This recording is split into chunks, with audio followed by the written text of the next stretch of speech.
নমস্কার, আপনারা দেখছেন ইস্ট পোস্ট বাংলা। আমি ইন্দ্রাণী। আজকে আমরা চলে এসেছি দমদম রোডের উপরে বাগজলা খালের ধারে। পিছনে আপনারা দেখতে পাচ্ছেন যে রাস্তাটা ব্লক হয়ে পড়ে আছে। এটা এখনকার খবর নয়, গত লকডাউনের সময় প্রাকৃতিক বিপর্যয় চলাকালীন রাস্তাটি ব্লক হয়ে যায়, ভেঙে যায়। মূলত খালের উপরে যে ব্রিজটি আছে সেই ব্রিজটি ভেঙে যায় এবং তারপর থেকে এটার মেরামতির কাজ শুরু হয়। গত হিসাব করলে 3.5 বছর ধরে রাস্তাটা ব্লক হয়ে পড়ে আছে। তার মধ্যে দমদমে মেলা হচ্ছে, দমদম মেলা অনুষ্ঠিত হচ্ছে, সঙ্গীত মেলা হচ্ছে, খাদ্য মেলা হচ্ছে, হরেক রকম মেলা, হরেক রকম উৎসব। কিন্তু এই রাস্তাটা ঠিক হওয়ার এখনো পর্যন্ত কোনো নাম দেখা যাচ্ছে না। যদিও কাজ শুরু হয়েছে, দমদম স্টেশন থেকে এই অঞ্চলের দূরত্ব যেটা, মানুষ সাধারণত হেঁটেই চলে যেতে পছন্দ করে, তারা আর যানবাহন অবলম্বন করতে চাইছে না। একের পর এক বাস রুট বন্ধ হয়ে গিয়েছে। তো এটা নিয়েই আজকে আমরা এখানকার মানুষকে জিজ্ঞাসা করব যে তারা কি মনে করছে। তা আপনি কি এই চত্বর দিয়ে যাতায়াত করেন রেগুলার? তো এই যে ধরুন রাস্তাটা অনেক দিন ধরে বন্ধ পড়ে আছে, তো এটা নিয়ে আপনি কি কি ধরনের সমস্যা ফেস করেছেন? সমস্যা তো বিশেষ খুবই সমস্যা, কারণ এটা আমি শ্যামবাজার থেকে এসেছি, আসার পরে ঘুরে ঘুরে ঘুরে ঘুরে ঘুরে এইখান থেকে আবার ডবল ক্যারি করে একটা অটো ধরে এলাম। অটো ধরে আসার পর আবার অটো ধরতে হবে, ধরে এখান থেকে আমি আবার চিড়ামোড় যাবো, চিড়িয়ামোড় থেকে আবার শ্যামবাজারে যেতে হবে। আগে এলে কিভাবে আসতেন? আগে তো মোটামুটি চিড়িয়ামোড় থেকে আমি অটো ধরে ডাইরেক্ট চলে যেতাম নাগের বাজার অবধি, কারণ ডবল শটিং, ডবল খরচা, এগুলো তো সাধারণ মানুষের ক্ষেত্রে খুবই প্রবলেম। এটা খুবই প্রবলেম।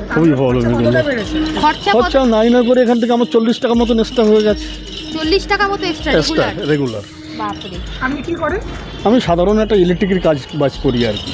বন্ধ আছে প্রায় 4 বছর। হ্যাঁ, সেটা নিয়ে বলুন। হ্যাঁ, 4 বছর তো চললে তো প্রবলেম সবারই আছে, আমার একার কেন? অসুবিধা তো সবারই হচ্ছে, যে গাড়ি ঘোড়া যেতে পারছে না, স্কুল বাচ্চাদের আবার মাধ্যমিক পরীক্ষা আসছে। এবার যদি ধরুন কোথাও আগুন লাগলো বা দমকল এলো, সেই তো ঘুরে আসতে হবে। ঘুরে আসতে হবে, অনেক রাস্তা আছে, পারবে না যেতে। অনেক রাস্তা আছে, পারবে না যেতে। যদি 10 নম্বর ওয়ার্ডে জ্যোতিনগরে আগুন ধরে, তাহলে ফায়ার ব্রিগেড যেতে পারবে না। কেন? ওই রাস্তাতে দুটো গাড়ি আপ ডাউন করতে পারে না ঠিক মতন। তার মধ্যে একটা ফায়ার ব্রিগেড ঢুকে যায়, পুরো জ্যাম হয়ে পড়ে থাকবে। আর অ্যাম্বুলেন্স ওই একই অবস্থা, ওই তো খালপাড়ের রাস্তা। আপনারা তো অটো চালক, এই যে ব্রিজ ভেঙেছে, অটো রুটও দুভাগ হয়ে গেছে, তো এই নিয়ে আপনাদের অসুবিধা হয়েছে? অসুবিধা তো একটু হচ্ছেই আমাদের। কি হয়েছে, কি অসুবিধা? অসুবিধা বলতে আমাদের তো মোটামুটি এখন যে আমাদের ভাড়া 6 টাকা করে, আমাদের তো মোটামুটি এখন 6 টাকা করে, মানে সেল কমে গেছে, মাইনাপত্রও কম হচ্ছে, প্লাস আমাদের যাদের ওইদিকে ডিউটি আছে তাদের আমাদের একদিন বাদে বাদে এদিকে আসতে হচ্ছে। এই অসুবিধাগুলো হচ্ছে। প্যাসেঞ্জারদের তো অসুবিধা হচ্ছেই, সবারই অসুবিধা কম বেশি। আর আপনার কি মনে হয় এই যে ব্রিজটা, যেটা আর কয়েক মাসের মধ্যে হয়তো তৈরি হয়ে যাবে, আশা করা যাচ্ছে এই মাসে কমপ্লিট হয়ে যাবে, এবার সেক্ষেত্রে তৈরি হলে কি আপনাদের এই যে রেভিনিউ আগে যেটা ছিল ব্রিজ তৈরি হওয়ার আগে, সেটা কি ফিরে আসবে? আশা তো করছি। মানে যাতায়াত করেন কি এখান থেকে রেগুলার? সেটা হচ্ছে এই যে ব্রিজটা ভেঙেছে এবং এতদিন যে লেগেছে তৈরি হতে, এই নিয়ে আপনারা কি কি প্রবলেম ফেস করেছেন? প্রবলেম বলতে যাতায়াতের প্রবলেম তো কিছু না। মানে ভাড়া হ্যাঁ হয়েছে তো। কতটা ভাড়া বেড়েছে? অনেকটাই হলে, এক পিঠে ভাড়াটা এখন দুদিকে দিতে হচ্ছে। তো আপনারা কিভাবে এখন যাতায়াত করেন? 6 টাকা 12 টাকা 12 টাকা দিয়ে যাতায়াত করেন। আচ্ছা, তো আপনাদের কি মনে হয় যে এখন আপনারা তো আশপাশটা দেখছেন, যে ব্রিজটা যদি তৈরি হয়ে যায় অনেক সুবিধা হবে? অনেক সুবিধা হবে। অবশ্য ভাড়াটা বেড়েই হবে। হ্যাঁ, ভাড়াটা বেশি হবে। ভাড়া আগে তো ওই কত ছিল, 6 টাকা বলে, 6 টাকা 12 টাকা। এখন আগে তো 5 টাকা চলে যেত না, আগে ছিল 7 টাকা, এখন হয়ে গেছে 12 টাকা। এবং ডাইরেক্ট যেতে গেলে কত নিতে হয়? এটা তো ভেঙে যান। ডাইরেক্ট যদি কোনো অটো যায় সেক্ষেত্রে সেটা এখন কি করবে কে জানে, এখন তো হোক আগে তবে তো জানতে পারবো। না, কিছু অটো যায় যেখানে আমরা জানতে পেরেছি 20 টাকা করে ভাড়া নেয়। অনেক ঘুরে যায়, সেটা ওইটা দিয়ে ঘুরে ওদিকে যায় বা ওদিক দিয়ে ঘুরে ওদিকে যায়, ওটা আমরা চাপি না খুবই। হ্যাঁ, আর হেঁটে এসে বা অটো এসে। আর এই যে এরিয়া, এখানে যদি হঠাৎ কোনো আগুন লাগে বা কেউ অসুস্থ হয়ে পড়ে, অ্যাম্বুলেন্স ঢুকতে অসুবিধা হবে কি? ওই নাগের বাজার দিয়ে ঢুকতে হবে। এই দিক থেকে ঢোকার কোনো রাস্তা নেই। কাজ শুরু হয়েছে এবছর, অর্থাৎ রাস্তা ভেঙেছে 2020-তে, কাজ শুরু হয়েছে এপ্রিল মাসের 7 তারিখ থেকে। তো এখানে আপনি কি কোনো প্রবলেম ফেস করছেন এই রাস্তায়? আমার তো মাল আনতে, দোকানের মাল ফাল আনতে আমার খুবই অসুবিধা হয়। হ্যাঁ আচ্ছা। খুবই আমি আর এত ভিড়ের মধ্যে এত একটা ভিড় থাকে, আমি মাল আনতে পারি না, সাইকেলে যেতে পারি না, খুবই অসুবিধা হয়, খুবই খুবই অসুবিধা হয়। অসুবিধা হয় যাতায়াত ভাড়া। তা আপনার আশেপাশের লোক কি বলছে, মানে কি? খুবই সবাই সবাই সবাই অসুবিধা ফিল করছে, সবাই আশেপাশে সবাই। তারপরে এখানে এখানে মাকে নিয়ে ডাক্তারখানা যেতে পারছি না, কারণ এই ঘুরে সেই অতটা যেতে হবে। হ্যাঁ, এই সামনাসামনি হলে ফট করে চলে যেতে পারি। মানে ডাক্তারখানা কোথায়? ডাক্তারখানা হচ্ছে থ্রিজিমে, মানে দমদম স্টেশন, সেক্ষেত্রে ঘুরে যেতে হচ্ছে, সোজাসুজি যাওয়া অনেক ঘুরে যেতে হচ্ছে, অনেক ঘুরে।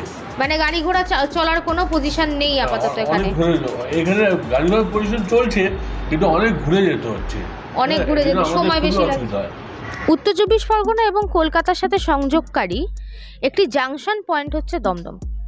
এই দমদমের রেল স্টেশন, মেট্রো স্টেশন এগুলোর সাথেই আছে কলকাতা আন্তর্জাতিক বিমানবন্দরও। সেই দমদমের মেট্রো স্টেশন থেকে কলকাতা আন্তর্জাতিক বিমানবন্দরে সংযোগকারী প্রধানতম রাস্তা হচ্ছে দমদম রোড। সেই দমদম রোডই বেহাল হয়ে পড়ে আছে 3 বছর ধরে। এখন এই মুহূর্তে এই রাস্তা থেকে সরাসরি বিমানবন্দর পর্যন্ত যাওয়ার কোনো রাস্তা নেই, সরাসরি হাসপাতাল অ্যাক্সেস করার কোনো রাস্তা নেই, সরাসরি অন্যান্য যে কোনো গুরুত্বপূর্ণ কাজ কেউ সরাসরি অ্যাক্সেস করতে পারছে না। তাদেরকে কোনোভাবে নিজেদের সমস্যার মধ্যে দিয়ে চলতে হচ্ছে এই রাস্তাকে কেন্দ্র করে 3 বছর ধরে। এখন আমরা যেখানটায় দাঁড়িয়ে আছি সেটা মূলত এখানে জ্যোতিনগরের রাস্তা বলে পরিচিত, খালের ধারে, দমদম দক্ষিণ দমদম পৌরসভা 10 নম্বর ওয়ার্ডের অন্তর্গত। তো এই যে রাস্তাটা, আমি একটু ক্যামেরাটা ঘোরাতে বলবো, রাস্তাটা দেখলে আপনারা বুঝতে পারবেন যে খালের থেকে খুব বেশি মানে উঁচু নয়। সাধারণত এখানে বৃষ্টি হলেই বেশ অনেকটা জল জমে যায় এবং খালের জল ওভারফ্লো করে বেরিয়ে আসাটা খুবই সাধারণ একটা বিষয়। এটা হচ্ছে প্রথম সমস্যা এই রাস্তার। দ্বিতীয় সমস্যা হচ্ছে অটো রুট বন্ধ হয়ে যাওয়ার পর অনেক ক্ষেত্রে দমদম স্টেশন থেকে ডাইরেক্ট অটো এই রাস্তা দিয়েই ঘুরে আসে। এই অটো রুটের সমস্যাটা কি, 2019 সাল তখন একবার আমি যদি ডেট চার্টটা আমি একবার আপনাদের সামনে বলি। 2019 সালে নাগেরবাজার থেকে ছাতাকল পর্যন্ত অটোর ভাড়া ছিল 5 টাকা এবং নাগেরবাজার থেকে দমদম স্টেশন হচ্ছে 6 টাকা, সেটা বেড়ে হলো 7 টাকা। লকডাউন চলাকালীন সেই অটো ভাড়া হয়ে গেল 10 টাকা 2020 সালের জুন মাস নাগাদ। এবার 2019-এর 7 টাকা এই ব্রিজ ভাঙার চক্করে বেড়ে এক ধাক্কায় হয়ে গেল 12 টাকা। আবার যদি কেউ ব্রেক জার্নি করে না আসতে চায়, কেউ যদি সরাসরি আসতে চায়, সেক্ষেত্রে এই অটো ভাড়া 7 টাকা থেকে এক লাফে হয়ে গেল 20 টাকা এবং সেই জায়গায় যে পরিমাণ ডিস্টেন্স যে সময় কভার করতে হচ্ছে মানুষ তার থেকে হেঁটে আসতেই বেশি স্বচ্ছন্দ বোধ করে।